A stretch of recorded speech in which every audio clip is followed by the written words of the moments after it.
Et c'est parti, on va découvrir ensemble les CSS modules, les modules CSS. Alors je vais juste fermer ça pour l'instant. Ok, très bien. Donc ici j'ai une app créée avec Create React App, qui est un outil pour créer des applications web avec React. Et c'est très pratique parce que Webpack est configuré directement pour vous, et donc on peut utiliser les modules CSS sans rien avoir à installer. C'est le cas aussi avec d'autres bundlers comme Vite, et on peut aussi très facilement utiliser les modules CSS avec d'autres frameworks, comme Vue par exemple. Il suffit d'un tout petit peu de configuration. Donc là c'est très bien, si vous avez créé votre app avec CRA, c'est bon, vous pouvez directement utiliser les modules CSS. Alors, qu'est-ce que c'est finalement, les modules CSS? Ça permet de créer des classes qui vont être scopées, qui vont avoir une portée, seulement dans les composants qu'elles stylisent. D'accord? Donc vous allez avoir un fichier CSS avec différentes classes, et ça va permettre de créer des classes qui vont avoir seulement comme portée le composant qu'elles stylisent. Le tout avec des petits codes qui vont être rajoutés, des petits hash qui vont être rajoutés aux classes quand elles vont être générées. Donc on va voir tout ça ensemble. De base on a un app.js ici, CSS module, ok, là j'ai un app CSS, et j'ai title. Donc de base si j'ai envie de le rajouter, une classe, je mets class name ici, vu qu'on est avec du JSX, et je mets title. Hop, ça fonctionne, on a cette couleur, on a plum, c'est la couleur prune, très bien. Maintenant, comment on pourrait faire exactement la même chose avec les CSS modules? Première chose, il faut changer ici le nom de notre fichier. Ce sera plus app.css, mais app.module.css. Très bien. Maintenant, donc, il faut gérer l'import qui va être légèrement différent. En général, on l'appelle import styles from app.module.css. Styles, parce que ici, ça va être comme des variables ou des fonctions que je vais pouvoir importer, et que du coup, maintenant, je vais importer un objet avec différentes propriétés qui seront en fait mes différentes classes. Regardez, si je fais console log styles, je viens ici faire F12, j'ai bien un objet. Alors attendez, hop, j'actualise tout ça. Tac, j'ai bien un objet avec finalement maintenant mes petites propriétés. Mes propriétés, je vais pouvoir les utiliser. Donc c'est plus sous forme directe de chaîne de caractères, mais j'ouvre les accolades pour mon expression. Styles. Et donc le nom de ma classe, c'était title juste ici. Et voilà, c'est bon, ça fonctionne.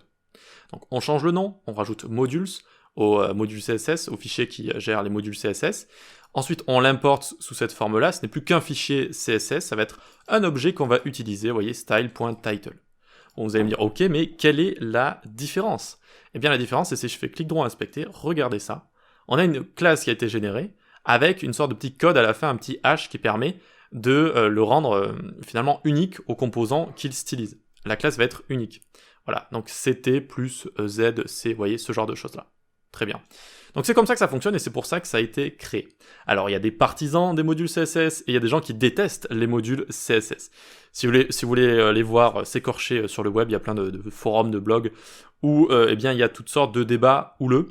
Donc voilà, je vous laisse regarder tout ça si vous voulez. En gros, en fait, vu que maintenant, quand vous utilisez les modules CSS, les classes vont être générées à la volée, il n'y a plus besoin de gérer le nom des classes, le développeur n'en a plus besoin, et il n'y a plus besoin de penser à la cascade, à la spécificité. Et donc il y a beaucoup de gens qui disent que ça tue le CSS parce que finalement ça change sa manière de fonctionner. Ça rend les développeurs un peu plus flemmards et ça change sa manière de fonctionner. Donc il y en a qui sont contre, il y en a qui sont pour, qui disent que c'est très pratique, notamment quand on a des grandes applications avec beaucoup de composants qui peuvent parfois se ressembler, comme je vais vous montrer juste après. Eh bien ça peut être pratique du coup de plus faire d'erreurs de clash entre les différentes classes. Voilà, donc moi là je suis juste là pour vous le montrer, pour vous montrer ce que c'est. Ensuite vous faites vos choix suivant vous-même ou l'équipe avec laquelle vous travaillez. Ok, très bien, donc on a tout ça. Qu'est-ce que je peux vous dire de plus? Ici, on va rajouter un petit texte.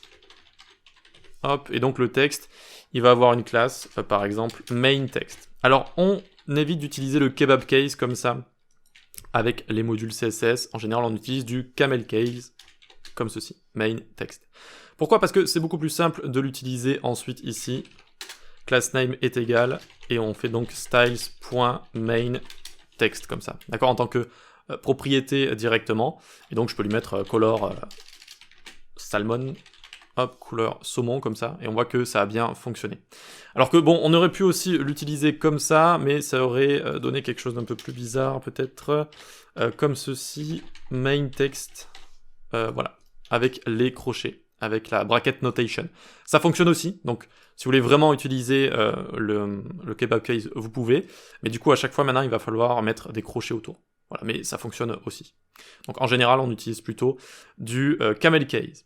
Ok, maintenant je vais vous montrer un tout petit exemple pour vous montrer un clash entre différentes classes, ce qui peut arriver très facilement avec des applications web, et donc comment on va le résoudre avec les CSS modules. Donc je l'ai préparé à côté, hop, un petit dossier components avec form card, donc une carte pour un formulaire avec des inputs par exemple, et profile card pour une carte de profil avec une photo de profil, le nom, une description, etc. Donc ici on va les importer dans notre app JS. Donc on a form card, tac, alors normalement il est censé me le trouver, le coquin, je sais pas pourquoi, import form card from, /. Bon, il veut pas me le trouver, on va y aller à la main, tac, tac, et ensuite on va avoir également import profile card, comme ceci, toujours pas, on y va à la main, components, /profile, profile, très bien. Donc on a les deux, on va pouvoir les faire apparaître juste ici, en les appliquant dans notre JSX. Donc form card et profile card. Voilà. Donc on voit qu'on a formulaire et profil ici. Formulaire et profil. Et ils ont la même border radius, ils ont la même couleur comme ça autour. Alors que, si je viens dans leur CSS, ici je vois la classe card avec Salmon, donc on imagine que c'est celle-ci qui a fonctionné, et là j'ai card, donc exactement le même nom, mais avec royal blue, donc je suis censé avoir du bleu juste ici. En tout cas c'est ce que je voulais appliquer du bleu autour de ma carte de formulaire. Et vu que j'ai importé mon profil card à la fin, eh bien la cascade CSS rentre en jeu, et donc c'est bien la dernière classe qui a été définie qui l'emporte sur celle qui a été définie avant. Voilà donc un clash basique de classes comme ça. Et donc pour résoudre le tout, donc je vous montre juste comment c'est fait, on a juste à chaque fois donc exactement le même nom, et c'est utilisé voilà, exactement au même endroit. C'est vraiment l'exemple classique. Eh bien il faut utiliser les modules par exemple. Enfin on peut utiliser, on n'est pas obligé. On peut aussi faire de la BEM notation et faire très attention à nos noms comme ça de classe. Donc je transforme en modules, et ensuite je viens importer styles. Donc c'est une convention, en général on l'appelle styles. Donc ici, point module, et je viens donc m'ouvrir des accolades, styles.card. Je me copie ça. Hop, hop, tac. Et ici, donc on va également gérer l'import qui va être différent. Donc styles from. Et on enregistre, on fait une petite actualisation si possible. Et c'est bon, maintenant on a résolu le conflit. Le conflit est résolu. Pourquoi ? Parce que si je fais clic droit inspecter désormais, eh bien je vais bien avoir des noms de classe qui vont être différents. Voilà, les noms vont être différents, donc ici j'ai J, C, X, etc. Et là j'ai 4, S, V et compagnie. Voilà donc à quoi servent les modules CSS. Ça sert à avoir des classes qui vont avoir une portée sur les composants qu'elles stylisent. Voilà une bonne définition. Très bien pour ça, super. Rendez-vous sur le Discord pour parler développement web, la newsletter en description pour recevoir des news, des articles de ma part, des réductions parfois sur les cours, et vous pouvez suivre mes cours sur les plateformes d'e-learning, école du web, etc. Allez, ciao!